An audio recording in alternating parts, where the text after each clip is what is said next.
Good afternoon, everyone, and good evening to our friends in Israel. I'm Lorelei Ennis, and this is my husband, Bob, and we're the chairs of the Temple Dorim Israel Solidarity Committee. We welcome you to our fourth and final event of the season, and we can assure you that it is going to be the most fascinating and compelling event of the year. It is truly an honor to host Alex Traiman, Managing Director and Jerusalem Bureau Chief of the Jewish News Syndicate. We are so appreciative to our good friend Jennifer Schret, JNS Director of Partnerships, for making this incredible opportunity available to Temple Dorim, our South Florida community, and friends from around the U.S. and Israel. And thank you to Zach Zickerman, JNS producer and tech wizard, for arranging our webinar today. We would like to thank our Rabbi Marcy Block, for her support and dedication to working with our Israel Solidarity Committee to bring outstanding speakers to our community. And as always, we thank our president, Neil Top, a true visionary who is willing to step away from the ordinary to seek out and support the extraordinary in order to enrich all experiences at Temple Dorim. Finally, we say a big thank you to our Israel Solidarity 2020-2021 event season sponsors. Our events would not be possible without your support and generosity. And in a moment, Rabbi Block will give a Devar Torah, and then Bob will introduce our guest speaker. Now it is my pleasure to invite Rabbi Block to give her Devar Torah. Thank you. Thank you so much, Lorelei and Bob. In a little less than a week from now, we will celebrate the holiday of Pesach. Every time we conclude the Seder, we say, L'shana haba'ah b'Yerushalayim, next year in Jerusalem. And oh, how we love to shout or sing out these words each year when our Seders conclude. But this year, it will feel very different when we say those words. It will really be a proclamation of hope and faith, for we will reflect on what our entire world has been through: the loss of life, the loss of community, the loss of security. We will look back at all that we've been through since last Pesach, the freedoms taken away and the newfound freedoms discovered. And in respect to our homeland, Israel, we will think about all those trips that were canceled, the B'nai Mitzvah at the wall that didn't take place, and the many youth programs that were scheduled to see Israel for the very first time that didn't happen. And we will think about all the pain and suffering that occurred in Israel since the beginning of this pandemic. But we will also think about the accomplishments. We will think about how crucial Israel has been in research, development, and rollout of the COVID vaccines. Israeli scientists have been at the forefront of leading us through this dark time. Yes, L'shana haba'ah b'Yerushalayim will take on new meaning for us this new year, this Pesach. We will utter the words not only as a prayer for our people and the land of Israel, but out of our own personal yearnings. This Pesach, we will pray for a better future for the Jewish people and the entire world. May this Pesach strengthen and uplift us. May health, well-being, and peace be known to all the world. And may we conclude our Seders with renewed hope and faith. And we say, Amen, and Chag Pesach Sameach to everyone. And a special thank you once again to Lorelei and Bob Ennis, chairs of our Israel Solidarity Committee at Temple Dorim. We are grateful for all they do, for all the speakers that we've had this year. It is all because of this wonderful couple and their committee that we have speakers like we will have today. Bob, I send it back to you. Thank you, Rabbi Block. Good afternoon, everyone, and welcome. After Alex's presentation, we will have a question and answer session. So if you have a question, please put your questions in the chat, and Jennifer will field the questions to Alex. After the Q&A, Jennifer will close the program with a few words about the Jewish News Syndicate.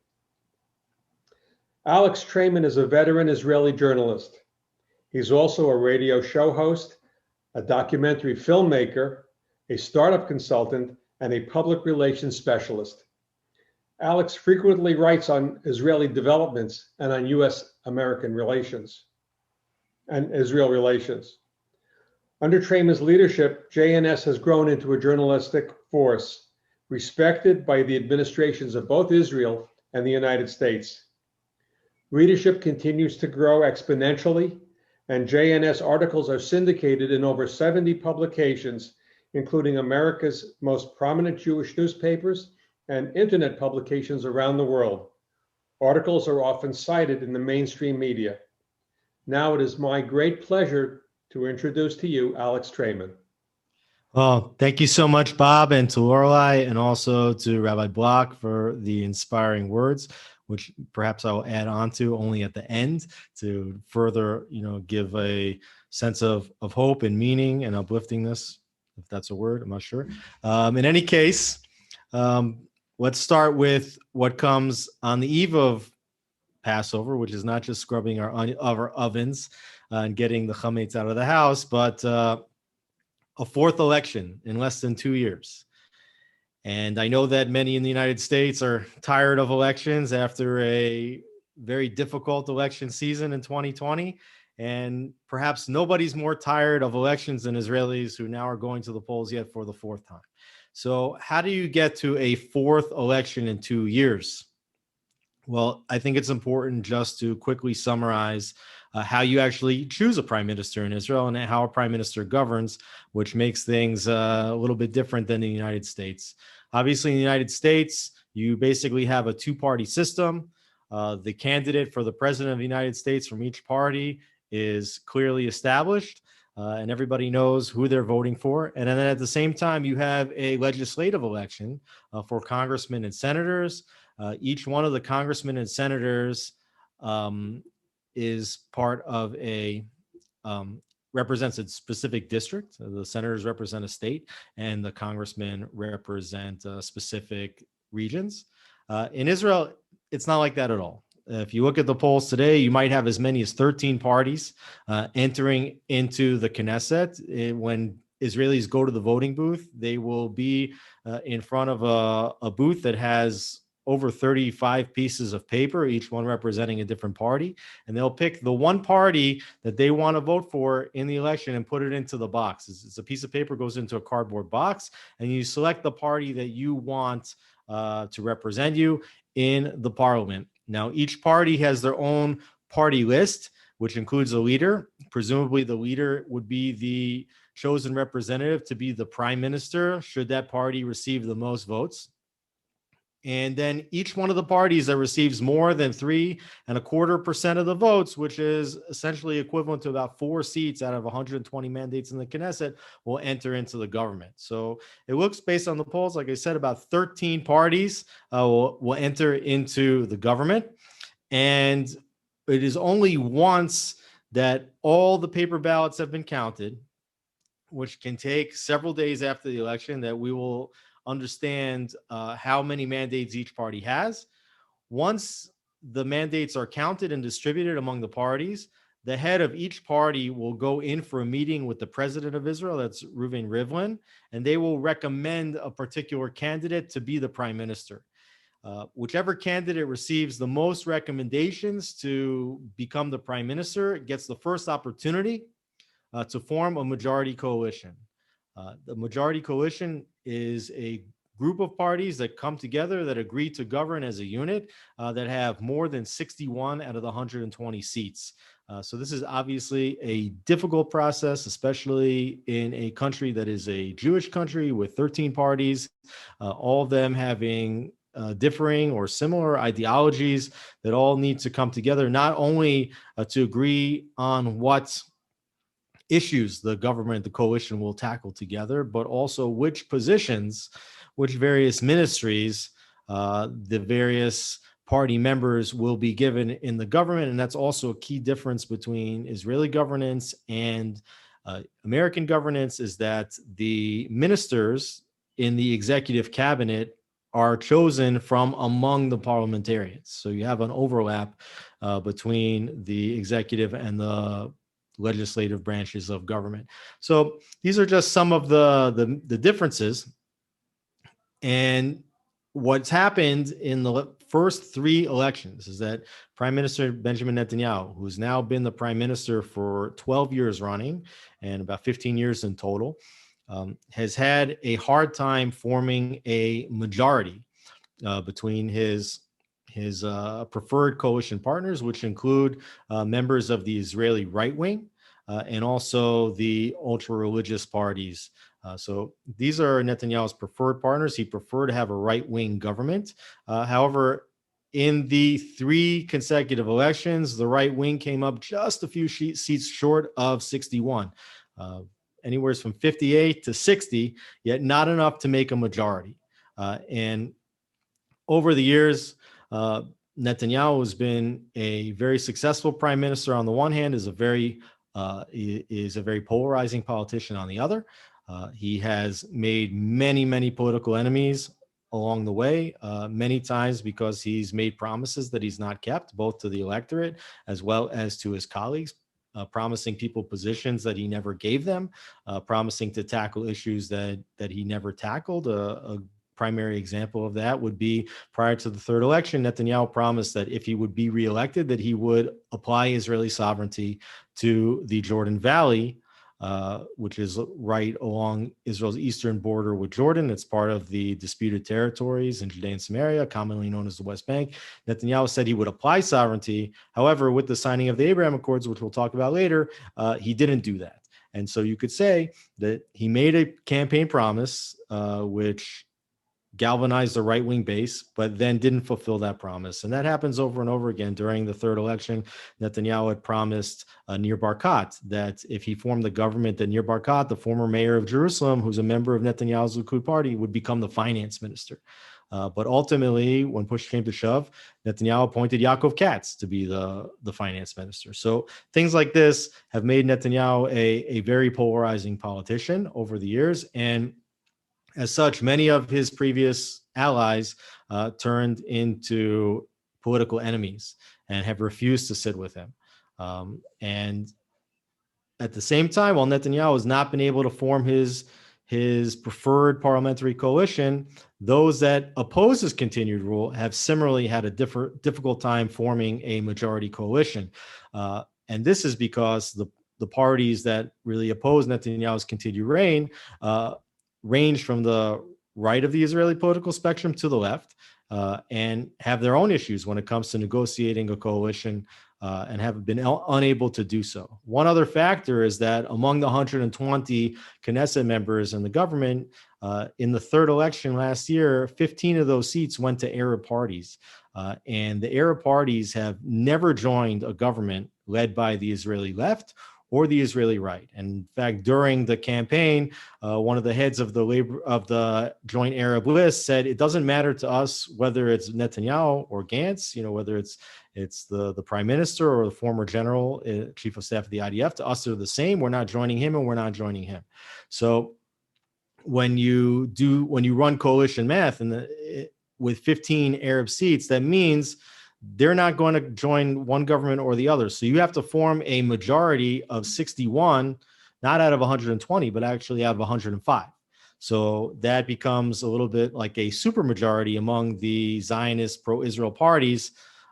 And that makes forming a government very complicated. So in the first two elections, Netanyahu was not able to form the government he wanted. The opponents were unable to form the government that they wanted. We went to a third election. We had basically the same situation. Israel was now spiraling towards a fourth rapid fire election. This is just a year ago.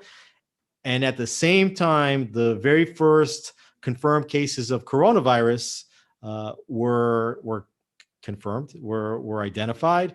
And it was clear that all of a sudden, not only was Israel in a political crisis, but now Israel is going to have to contend with a massive international crisis, which was COVID-19. And what happened is that Benny Gantz, who was leading a large center-left alliance against Netanyahu, who's on the center-right, actually cut his own party in half and took 15 out of his 33 members into a unity government with Netanyahu. Why did he do that? Well, Netanyahu promised him a king's ransom, which included making just about all 15 members of his party into ministers in the government, an unprecedented proportion, almost 100% of the legislators of that party becoming ministers as well. And then in addition, Netanyahu promised Gantz a rotation arrangement for the seat of prime minister, which was supposed to kick in November of 2021. So in several months from now, had Israel not gone to an election, Benny Gantz would have become the prime minister. Now, in order to make that contract, that coalition work, it took a long time. It took a lot of lawyers. And Benny Gantz made certain that numerous scenarios, whatever Netanyahu would try to do, that if Netanyahu tried to go to an early election, that would immediately kick in a clause which would make Benny Gantz the prime minister from that moment. There was one exception. If the government failed to pass a budget, that would be an automatic trigger for elections in which Netanyahu would not hand the keys of the prime minister's chair over to Gantz. So, not wanting to turn power over to Benny Gantz, Netanyahu failed to pass a budget, and they delayed the passage of a budget. They delayed the deadline for the passage of a budget until December of 2020, which was basically just a few weeks before the end of 2020. So all of 2020, Israel was governed without a budget, which made Israel have to go on the basis of the 2019 budget plus 2% in each area. But without the ability to move monies around, particularly in the time of a major crisis in which more money would have had to be diverted to the health ministry, for example, that wasn't possible.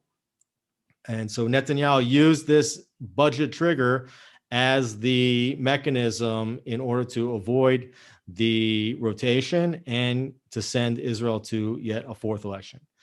And while that does sound bad, you could suggest that it's also the will of the Israeli electorate that happens, because today in the polls, Benny Gantz, who led a party that got 32, 33 seats in the last election, now is polling at about 5 seats. And when you look at the secondary polls of who is most fit to be prime minister, Netanyahu leads more than 35% of Israelis saying that Netanyahu is the best suited to be prime minister. And Benny Gantz comes out 4th or 5th on that list with about 5% of the electorate saying that he is best suited to be prime minister. So when you look at how Israelis would vote today, they would not vote for Benny Gantz to be the prime minister. So you can judge for yourself whether Netanyahu did the right thing, did the wrong thing. What's happened now in this fourth election is that the alignments have changed a little bit, and then some of the circumstances have changed. So first, on the alignments. In the previous elections, the previous 3 elections, the majority of voters that were opposing Netanyahu aligned under a center-left banner, which was called Blue and White. It was a combination of multiple parties that were all running to the center and left of Netanyahu. This time around, the center-left has shrunk. And what you've seen is the emergence of alternative right-wing parties. The Yamina party, which is run by Naftali Bennett and also Ayelet Shaked, has surged up in the polls. They're expected to receive around 10 seats. And then also a former challenger of Netanyahu's from within the Likud, Gidon Sar, himself a former minister, seeded from the party, defected from the party, and formed a new party called New Hope. In the beginning, when New Hope was launched, back about 2 months ago, New Hope soared in the polls. They had approximately 20 seats. But since that time, they've been steadily sinking in the polls. And now they too have approximately 10 seats according to the polls. If you add up today, Netanyahu and his preferred coalition partners, those that have said that they would either sit with Netanyahu or have not ruled out sitting with Netanyahu, all of those to the right. He's polling again with these parties right around the 59, 60, 61 numbers. So you're basically in a similar situation in which Netanyahu is hovering right around the threshold that he needs in order to form the government that he wants. At the same time, things look like it would be even more complicated if Netanyahu cannot form a government for the opposition parties that seem to have disparate ideologies forming a government. Of the larger parties that are running against Netanyahu, that is led now by Yair Lapid. He was a member of the Blue and White Alliance in the previous 3 elections. His party, the Yesh Atid party, is polling anywhere between 18 and 20 seats, which is about 10 to 12 seats behind the Likud. So not enough to challenge Likud head to head. But again, this is not just about who comes out on top in the head-to-head vote, but rather about who can form a majority coalition. Naftali Bennett, to the right of Netanyahu, has said that he would not sit in a government led by Lapid. Saar, also to the right of Netanyahu, said that Lapid will not be the prime minister. Yet at the same time, Saar and Bennett, or the other candidates of the second-tier parties, are bringing only 10 to 12 seats to the table out of a Knesset of 120 members, and it's hard to see how a candidate that brings only 10% of the parliament to the table can emerge as the prime minister. If Netanyahu can't form a government, if his opposition cannot form a government, Israel may very well head once again towards another rapid fire election. People are not ruling out the possibility that there could be a 5th election and a continued standoff. That might not be good news, but nobody can say that Israel isn't a democracy, because every time you have a challenge in forming a government, the decisions are taken back to the voter. And I would say that that's a silver lining, because in other countries where you can't decide who the leader should be, you don't necessarily go back to the people to make a decision. So we'll take the good with the bad. Like I said, there are many circumstances which have changed in the past year. So in the first 3 elections, the major issue was whether or not Netanyahu had outstayed his welcome as the prime minister, people arguing that there should be term limits for a prime minister. Of course, the same people that are arguing for term limits are not necessarily arguing for a term. What I mean by that is that once you form a coalition, that coalition lasts as long as the coalition agrees to stay together. So a coalition can decide to collapse itself in any moment's notice. And that's the reason why you keep continuously going to new elections, because the terms are not fixed. So if any one of the key members of the coalition decide that they want to take their party out of the government, that can be a trigger for new elections. So those arguing for term limits on the one side are not arguing for a minimum term on the other.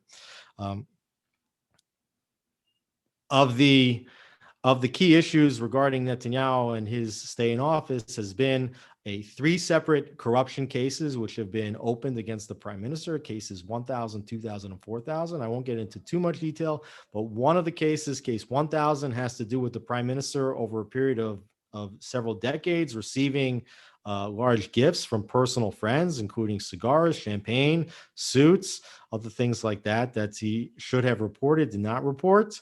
Most Israelis don't think that this is enough to unseat a sitting prime minister, right? You have to think to yourself, okay, yes, it doesn't look great, but are we going to take out a prime minister of a country for something that is maybe like a misdemeanor, right? So that's case 1,000. The other 2 cases, I won't get into too much details, but basically it is about the prime minister potentially trading legislative favors with the owners of major media in Israel in exchange for better coverage. And there's a few things about that. Number one is it's not clear that anything that Netanyahu did at any time for the heads of the media was illegal. In fact, in one of the cases of the quid pro quo in the 2000, that which Netanyahu promised to Noni Moses, the owner of one of the newspapers, Yediot Achronot, the quid pro quo never took place, yet still both are charged with the breach of trust. There's also no real evidence that the coverage towards Netanyahu in the media had gotten any better over those periods. So it's not clear that the media moguls made good on their ends of the bargain. And even more importantly is that if you take a look at democracies, whether it's the United States, England, Australia, other countries. And there was a report that was done on this issue in the UK in the early 2000s. It's never, ever been found in a democracy that a political leader or a owner of a media outlet has been charged with bribery for doing business with the other side. And it's basically understood in democracy that it's the job of politicians to try to secure as good coverage as possible, and that any limitations on what media is allowed to report about a politician is in fact what called killing of free speech. So summarize, Israelis have already basically made up their minds regarding Netanyahu and the various corruption charges. Those that think that Netanyahu are corrupt have already 3 times voted on that basis. And those that think that the charges are overblown and will be dismissed in court or should not be leveled at all have also voted on that issue 3 times in a row. And what I'd say is that in the last year, there's been nothing substantial to change that breakdown. Those that thought that Netanyahu was corrupt and should be out of office before, nothing Netanyahu has done has changed their minds to the other side. And at the same time, with regard at least to the allegations of corruption, there's no new evidence that's come out or no new developments that would make people that didn't think Netanyahu was corrupt before suddenly think that he is corrupt. Now, there might be other issues why people that voted for Netanyahu before will not vote for him now, and vice versa, but it's not on the basis of the corruption charges. One second. Now, obviously, the major issue of 2020 for everybody has been the coronavirus. And the management of the coronavirus in Israel has been tenuous at best. Restrictions were imposed and then were reversed and then reimposed, and exceptions were made to rules, and enforcement was not consistent. And this happened many times. There was a special legislative committee that was supposed to be a check for the executive branch of government with regard to coronavirus decisions. This committee was made outdated almost as soon as it was created. Once Netanyahu saw that he had a hard time working with the committee and that the committee was challenging his authority, so he essentially canceled the committee by creating a coronavirus executive in the cabinet, which could bypass the committee. Now, Netanyahu did succeed where other world leaders have not, to cut to the international line for the experimental vaccinations. And in fact, the distribution of vaccinations throughout the country has been a tremendous success. It was done through Israel's 4 quasi-governmental HMOs, of which every Israeli is a part. And right now, over 80% of those 60 and up, I believe, have gotten the vaccination, and also a majority of adults have been vaccinated. And we have seen already the success of that campaign in terms of the numbers of seriously ill patients in hospitals. Today, a very small portion of the seriously ill are those that have gotten vaccinations. And as such, Israel now is in a position where it is coming out of the coronavirus restrictions. The economy is opening. Israelis are feeling a sense of relief after a very difficult year for everybody. And so now the major challenge is not only maintaining health of Israelis moving forward and strengthening a health system which has been totally battered by coronavirus and was arguably neglected before coronavirus came in, but now also to rebuild an economy. Israel had among the longest economic lockdowns of any country. And while the brains of the Israeli economy is the high-tech sector, and the high-tech sector has done well even despite the coronavirus, the heart of the Israeli economy, which is the small business owners and the tourism sector, they've gotten hit extraordinarily hard by coronavirus. And so rebuilding the heart of the Israeli economy is now a major national priority. And Israeli voters have to decide, will they choose someone like Netanyahu, who has a significant experience building up Israel from a developing economy into a thriving economy, or to take a chance on somebody new that doesn't necessarily have that record of experience. Now, in fact, in every single major categories, from economy to diplomacy to military. Netanyahu has more experience than anybody. At the same time, there's no doubt that one day somebody else is going to be the prime minister, not named Benjamin Netanyahu. And so the question is if now's the time for that, or if we should wait. Now, aside from coronavirus, 2020 had a major geopolitical development for Israel. That is the Abraham Accords.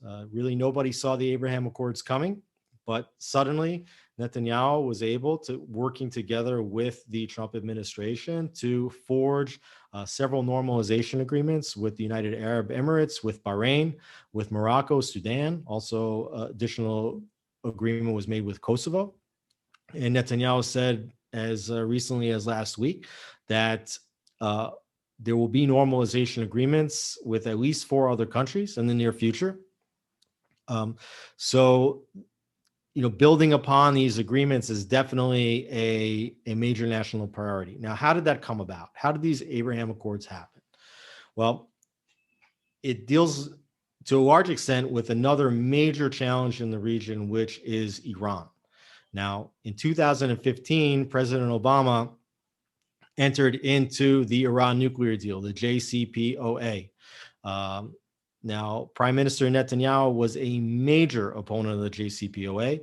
In fact, he went to Congress. He spoke before a joint session of Congress in 2015 to publicly oppose the JCPOA. This was, a bold step that he took. Certainly angered the Obama administration. It angered many Democrats. It threatened American bipartisan support for the state of Israel.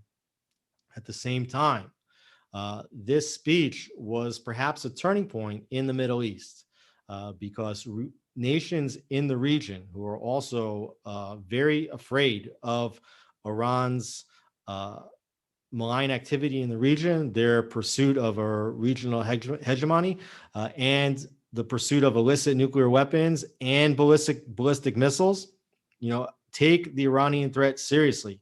And at the same time, they saw an Israeli prime minister take that threat seriously and even put his own relationship with his strongest ally on the line in order to protect what Netanyahu felt was Israel's major strategic and existential interest, which was to oppose the Iran nuclear deal.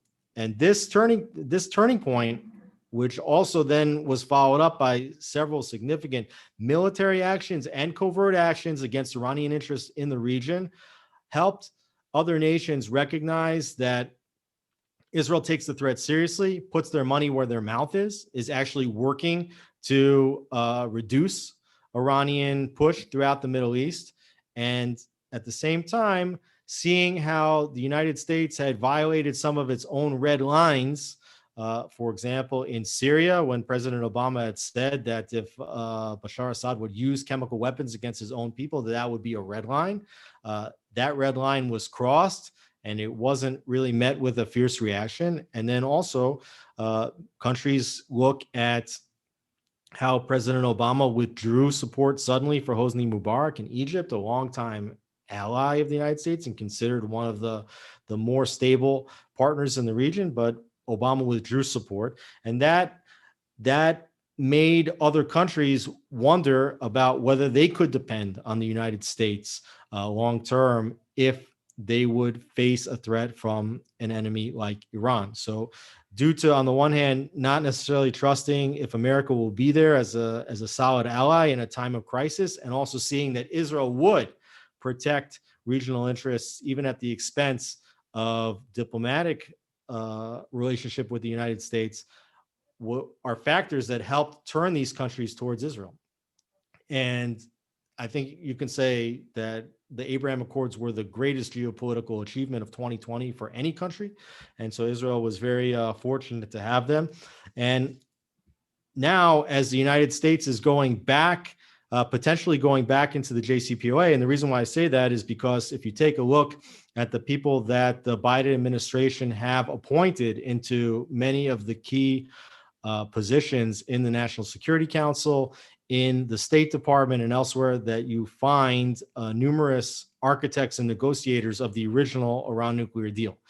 So today, Israel and nations in the Middle East are still very worried that America may rush back into the JCPOA. Here in Israel, support for Trump administration policies in the Middle East was very high. And even though Israelis understand why the Trump administration was not very popular within the United States and elsewhere, you might look at it as a broken clock can be right at least twice a day. And when it came to the Middle East, when it came to Iran, and when it came to helping to develop the Abraham Accords, Israelis very much appreciated what the Trump administration did. Prime Minister Netanyahu ran basically 3 consecutive elections touting his close relationship with the United States and the Trump administration.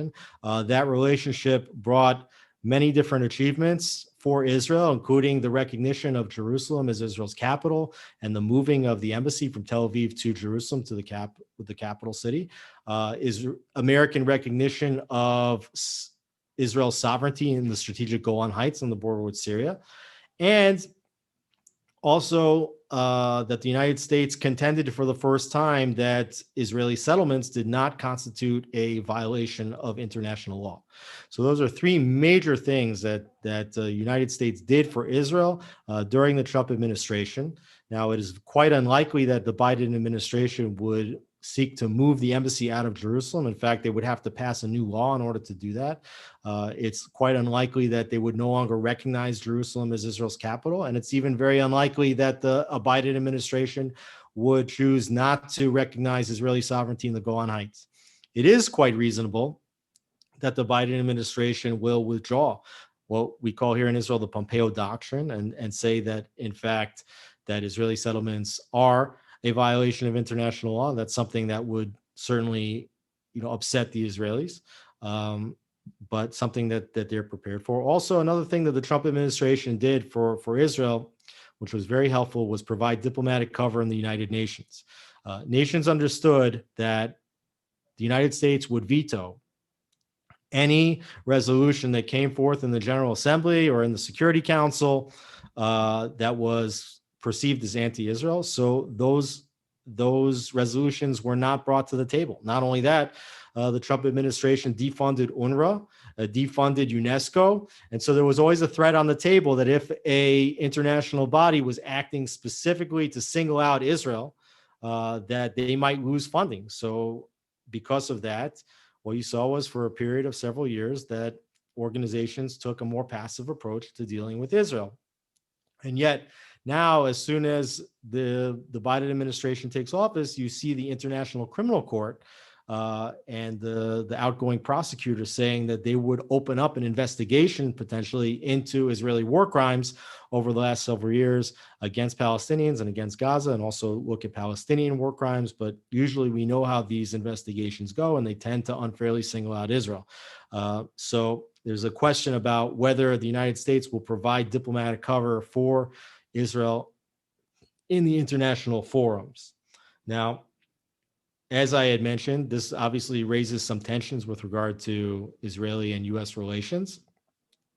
Prime Minister Netanyahu touts a 40-year longstanding relationship with President Joe Biden from the time that Biden was a young senator. And Netanyahu was in the United States as the deputy chief of mission in the U.S. and the Israeli embassy in Washington, was also the Israeli ambassador to the United Nations. And Netanyahu also acknowledges that he always meets with Democratic congressmen and senators when they come into Israel. At the same time, Yair Lapid, who opposes Netanyahu, has said that Netanyahu is the cause of some of the discord between Israel and Democrats, and that he promises to fix those relations. And then the question that comes up is, how do you fix relations on the one hand with Democrats, and on the other hand, stand up to a belligerent Iran? So this is the tug of war, the different things that you have to weigh, and that Israelis are weighing. I will conclude it soon. I think I've dumped a lot of information in a short period of time, and I guess it's a good time to open it up to questions. We'll open up to questions, and we'll try to cover some more. Thank you, Alex. That is a lot of information. And each time I hear you, I definitely learn something new. Can you hear me? Yeah. Okay, great. Thank you all for typing in your questions in the chat. There's also a Q&A button on the bottom. So feel free to ask any questions. We have some questions that were sent in before the webinar began. First question here is, why do those in the U.S. administration believe that the Iran deal will work? Why do they believe that it will work? That it will work. Yeah, well, they believe that, presumably they believe that the Iranians, if they are forced into a corner, that they will stop acting like rationally. Like if they're going to lose everything, then you might as well just go for broke. It's like a trapped animal, right? That they would just lash out wherever they could lash, and that rather if you help to fix their economy and you show them a path and you show them carrots instead of sticks, that they will then return toward more rational behavior that you can count on. Okay, thank you. We have a question that says, I am concerned about the eco-terrorism trend against Israel, from terror arson balloons devastating Israeli farmers, forests, and communities, to purposeful oil spills off Israel's coast by Iranian-backed oil tankers. What can be done to stop this? Right, it's a very good question. What you see is that Iran and Israel today are fighting an asymmetric war, and there have been, it's not an open conflict where Iran is sending missiles to Israel or Israel sending missiles to Iran. However, Israel has struck at Iranian installations in Syria, in southern Lebanon, and elsewhere, and that there have also been a number of covert attacks. Well, for example, last summer there was a unexplained explosion at an Iranian nuclear facility. How did that happen? Who did that? That there was an assassination of an Israeli scientist. And we've heard recently, there was an Israeli assassination of an Iranian nuclear scientist, the head of the Iranian nuclear program. And what we've also seen in the last several weeks is reports that Israel has been attacking Iranian cargo ships, taking illicit oil supplies to Syria in the Mediterranean and elsewhere. And we saw recently that Iran attacked an Israeli-owned cargo ship in the Persian Gulf. And now is believed that the ship that dumped over 100,000 tons of oil, which is now washed up on Israeli shores, also on Lebanon's shores, that this was an Iranian-owned ship that had been docked in Libya and was again taking oil to Syria. And so we don't know yet what was the cause of the explosion of the leak, if it was an intentional leak, if it was an accidental spill, if it was the result of some kind of explosion. But because of the nature of the conflict, and many call it a shadow war, you're going to see various attacks, on Israeli interests, whether that's environmental terrorism, whether that's cyber attacks on Israeli water infrastructure, which we've foiled already in the past year. So that's going to continue until we have some kind of an affirmative resolution to this conflict. I think you're going to continue to see all kinds of creative and covert actions between Israel and Iran. Thank you. We have a few questions regarding the Abraham Accords, specifically the complicated relationship between Israel and Jordan, and how the Abraham Accords are affecting the relationship with Jordan, and how they can continue to be successful vis-a-vis the Palestinian Authority. Right. So there was always this concept with regard to forging complicated peace in the Middle East, that it starts from the inside and goes out. That if you solve the Israeli-Palestinian conflict, that would then improve relations between Israel and its immediate neighbors that it already has peace treaties with, Jordan and Egypt. And then when you strengthen that would ultimately create the conditions for peace with other nations in the region.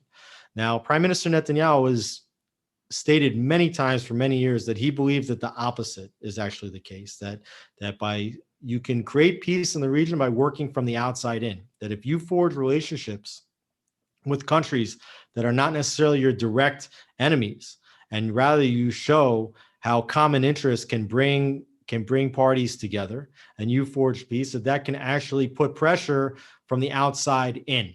And there's already reports that the Egyptian street, which has been for the most part virulently anti-Semitic over the years, is now turning, as the Egyptians see the opportunities, the commercial opportunities that the Emiratis and the Bahrainis now have with Israel in order to forge different commercial contracts, and also how they work together against common enemies. At the very heart of these Abraham Accords is ultimately defense pact. Now, Israel and Jordan, for example, they work very closely on coordinated security efforts. The major problem with Jordan is that the Hashemite king of Jordan is a minority, runs a minority where over 60 to 70% of the population of Jordan are Palestinians. So the last thing that he wants is for people to think that Jordan should become a Palestinian state, even though if you look at the majority of the country, Jordan is a Palestinian state, just by demographics. But so obviously the king of Jordan wants to keep the pressure on Israel to form a Palestinian state inside Israel. And so for that reason, they put a lot of pressure. But you will see basically that as things germinate, and especially if Saudi Arabia will come into the Abraham Accords, this really changes the face of the region. And we had countries that were horrifically opposed to Israel's existence, for several decades, now considering Israel an ally. This can really open up the entire region. And I think ultimately it's these Abraham Accords which will lead to peace with Palestinians, as Palestinians themselves recognize the tremendous economic advantages of dropping the weapons and putting out their hands in peace. And there's so much room for economic cooperation and other efforts. For example, just look at the vaccination campaign. The Palestinian Authority is responsible for the healthcare system of Palestinians. They're responsible for Palestinian health.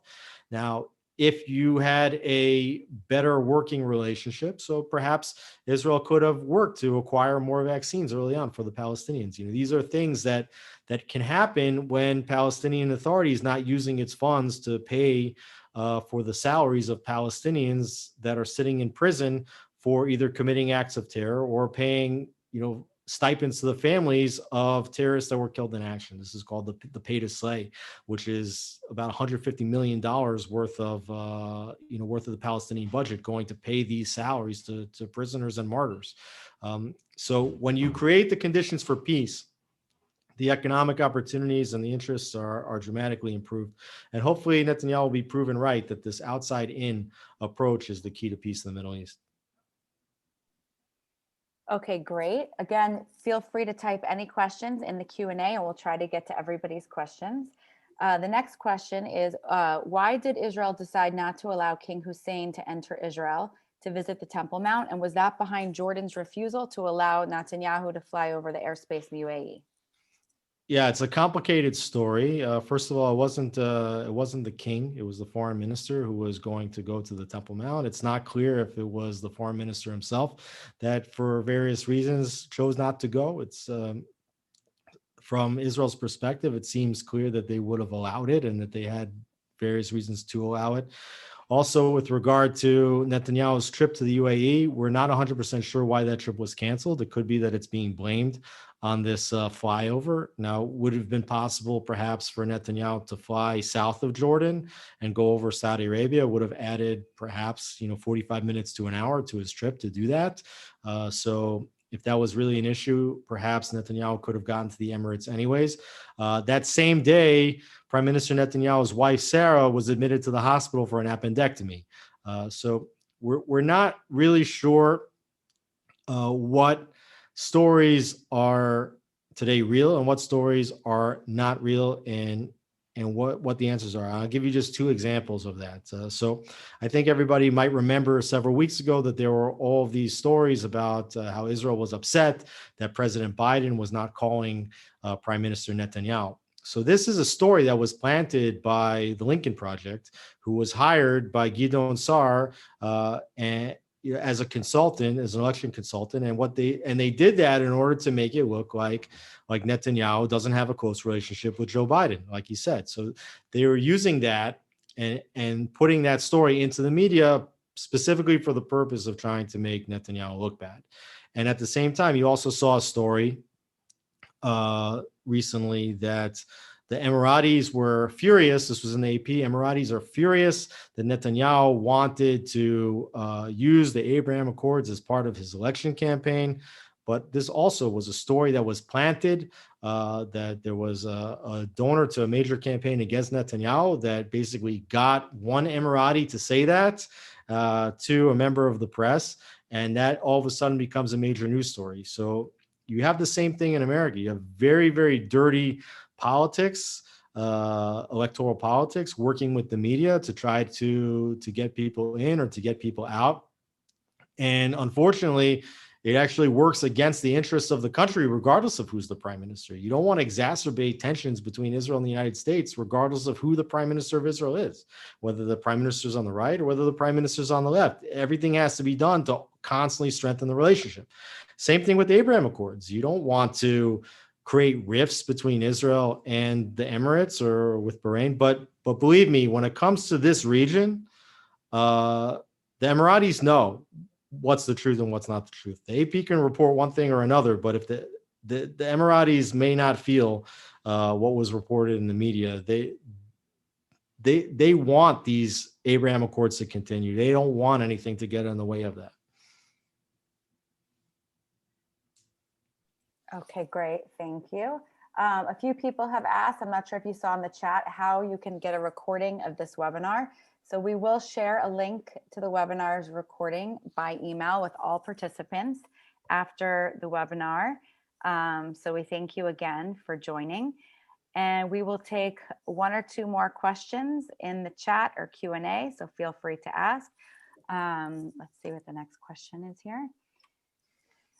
Will there be a major push to save evidence of the ancient Jewish connection to the land via artifacts? How can we stop the artifacts from being destroyed? Okay. Well, first of all, the land is littered with artifacts. There's nothing that you can do to cover all the artifacts that prove that Jews were here for thousands of years and that this is the ancient homeland of the Jewish people. Just last week in these caves, which are almost impossible to access, you had to have people going in like via rappelling to get into these caves. You find scrolls that are ancient scrolls in the writings in the Ketuvim that are the third section of the Tanakh, 3,000-year-old parchments. It's unbelievable the things that you find. No matter where you go, you can't destroy it all. And I tell you, who's destroying it more than Palestinians is Israeli builders, because Israelis are putting up buildings everywhere. And I was working a couple of years ago in Ramat Beit Shemesh. It's in the center of the country. And I would go for these long hikes, in the forest in these basically national parks, and you're basically tripping on pottery. And you know what? If you go there now, the whole thing's a construction zone, and they're just covering everything because on the one hand you have the old, but on the other hand we have the rebuilding of Israel. And I did want to talk about this because I know that Rabbi Block talked about the concept of next year in Jerusalem, and I know that Jerusalem has been closed to outsiders for about a year, which has been very painful, both for Israelis to not welcome Jewish and non-Jewish guests from abroad, but certainly to Jews that wanted to come to Israel and feel like the homeland is closed. What's happened in the last year in Jerusalem has been unbelievable roadworks projects, infrastructure development, the laying down of lines for light rails, huge towers going up, office buildings, residential buildings. So the city of Jerusalem is being rebuilt before our eyes. And it's almost as if we've been praying for that for 2,000 years, and it's finally coming true. But that is what's happening. And Jerusalem is being rebuilt.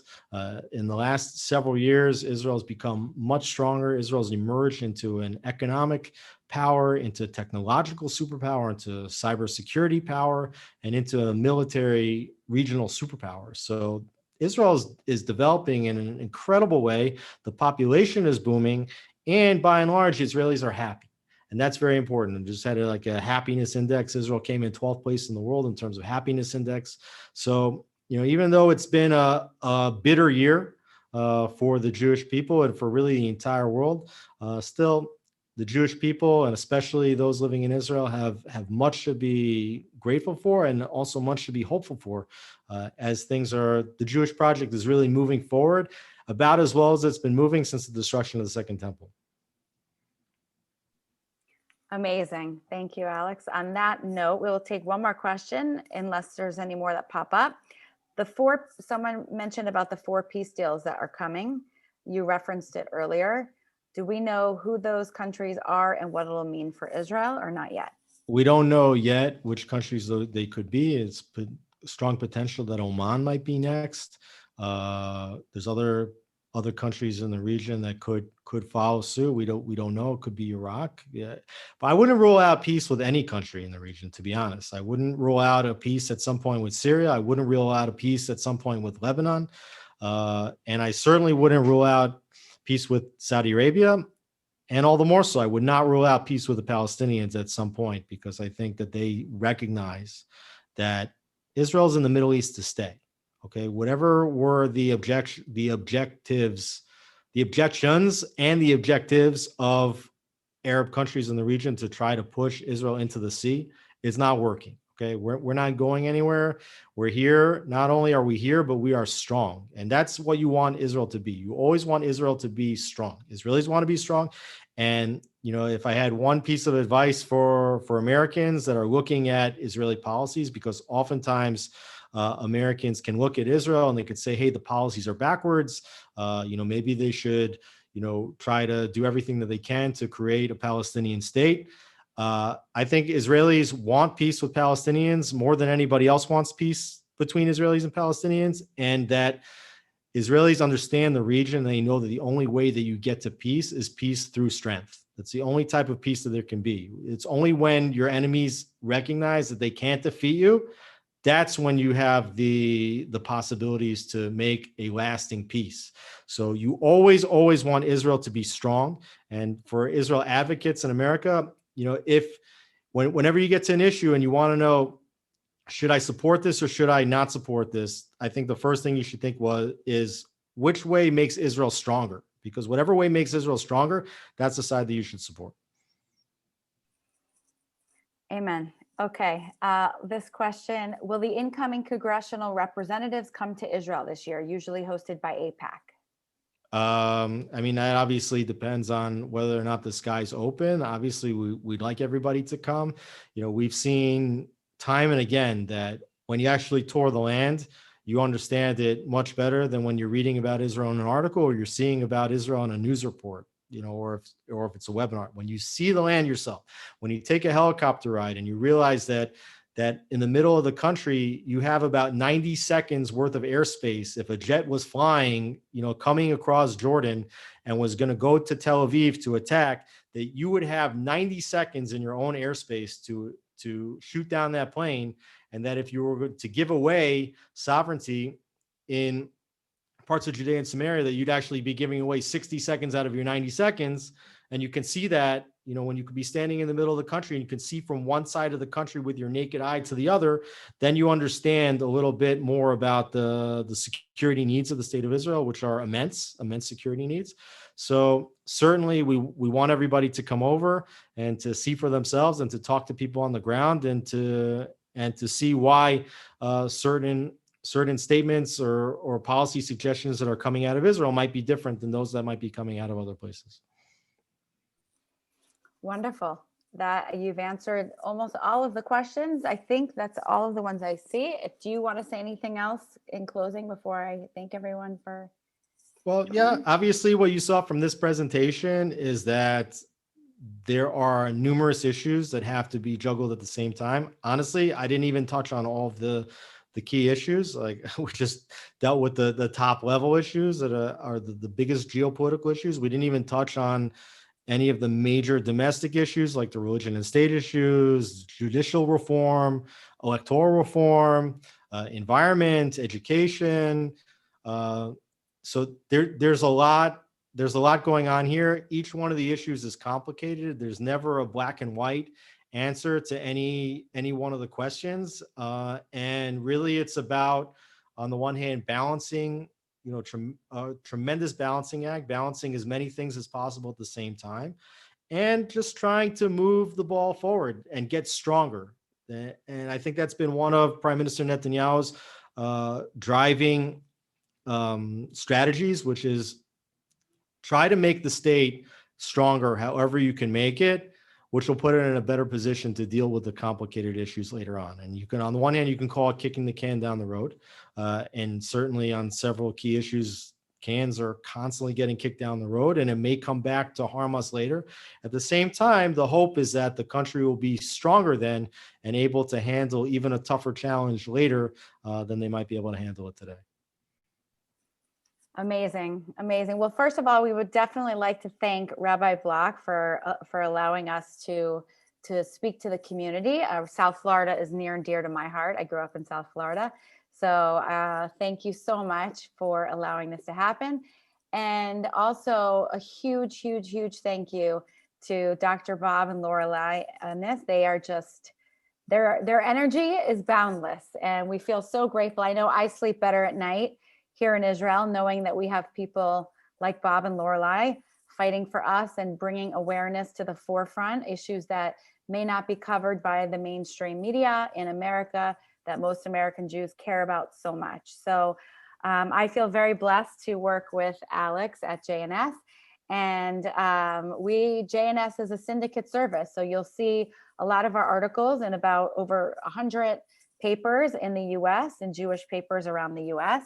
And we are just growing and growing. And due to a lot of our readers' demands, we will be expanding into podcast and into video in the near future. And at JNS, we survive on philanthropic donations from the readers. We're a nonprofit, and we're very grateful and expanding quicker than we can even dream of. So please come to our website at jns.com and subscribe to our newsletter. JNS.org. jns.org, and subscribe to our newsletter, and it'll be delivered to your inbox every day. And also, Alex will be doing live stream coverage on election night, right? Right. Yeah, the exit polls will come out at 10 p.m. Israel time. I think that is, 4 p.m. now, U.S. time, Eastern Standard Time on Tuesday.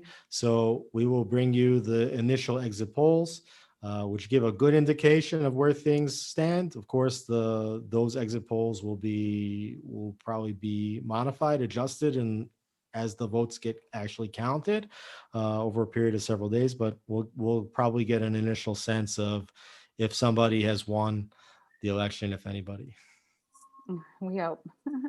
Thank you all so much for joining us, and we hope to see you again soon. Chag Sameach, Chag Pesach Sameach. Chag Sameach. Thank you.